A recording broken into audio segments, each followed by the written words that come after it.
It may sound like a lot. There's a program called Inner Explorer that uses the newest cognitive neuroscience and developmental psychology to help you practice these skills. And with that, the results can be incredible. Well, good morning, everybody. We're going to do our mindfulness, and we're going to do our best to close our eyes.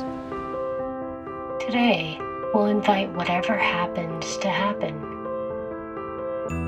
Going throughout the school day is really hard sometimes and stressful. Sometimes I'm stressed because of all the people. From passing the hallways with friends and everybody else, running around and drama and everything. Mindfulness is a huge tool in working with that. That is one of the reasons that I started doing exercise at the beginning of all my classes with my students. So, feet flat on the floor, hands on the desk in front of you, sitting up straight, shoulders back. Start with a deep breath. What's up, world? Let's do a little listening practice. The easiest definition of mindfulness is simply paying attention to this moment without judgment. We found that kids were really struggling with things like anxiety and depression, challenges in their family life. Mindfulness has been shown to reduce stress and anxiety and to help students have more happiness. Our brain has the ability to change. Mindfulness enables us that pause that needs to happen before making the right choice. When I'm stressed out, I can't think straight. It's very easy to fly off the handle and, react very quickly and do something you might regret. So I think taking a step back is always really important. In the past, I wasn't as mindful of my actions or my effect on others. I definitely needed it. The best part about mindfulness is that we can all do it. It's very simple. The hard part about mindfulness is really taking the time and doing it. So we created programs that were easy and inexpensive and scalable, so we could get it into every classroom. We're using it as a core program. We started with elementary, and then this year we brought in to middle and high school. There is an overwhelming majority of students that do see a benefit. Just 10 minutes of focus on positivity. Or just to get rid of all the bad negativity and stuff that I'm upset about. Being at peace with yourself allows you to expand into relationships with other people and be able to truly be happy with yourself. You are able to grow your train of thought, and you can learn more about things that you might have never learned if you just stayed to yourself. So it keeps me going, and I have a purpose now. There is a connectedness and a calm that is in the classroom that really benefits learning. So how are we all feeling after we just did that? Calm. How did you feel beforehand? I was a little stressed out. When we do our mindfulness, it's really good because it helps settle our minds and it gets us ready to learn in a place where maybe we weren't ready before.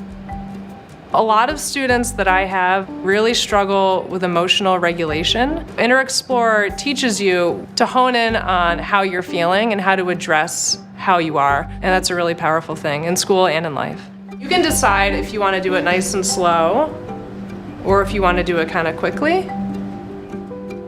Let's do the shark fin.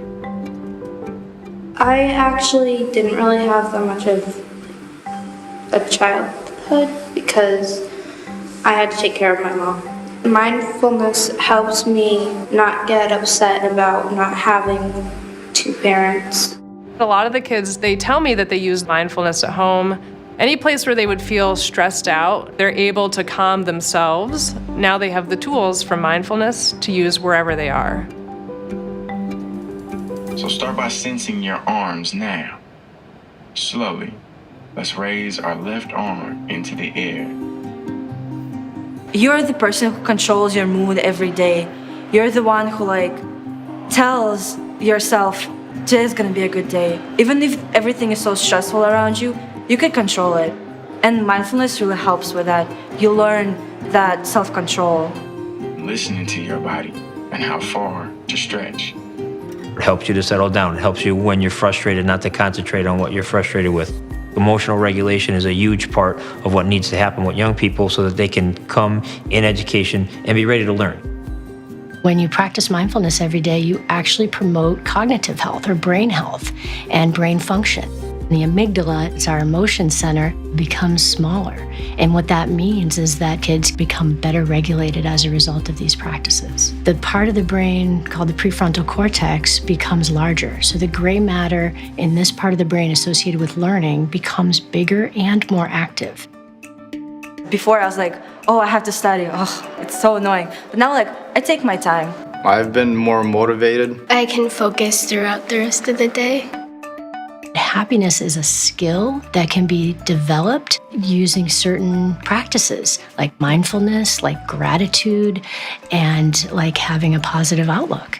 From a scientific standpoint, researchers are now beginning to understand that happy people experience the negative emotions less. When people begin to practice mindfulness, they have more gratitude very naturally, and that's a great foundation to build from. I've seen mindfulness lead to the other 5 happiness skills. Mindfulness helps me say thank you.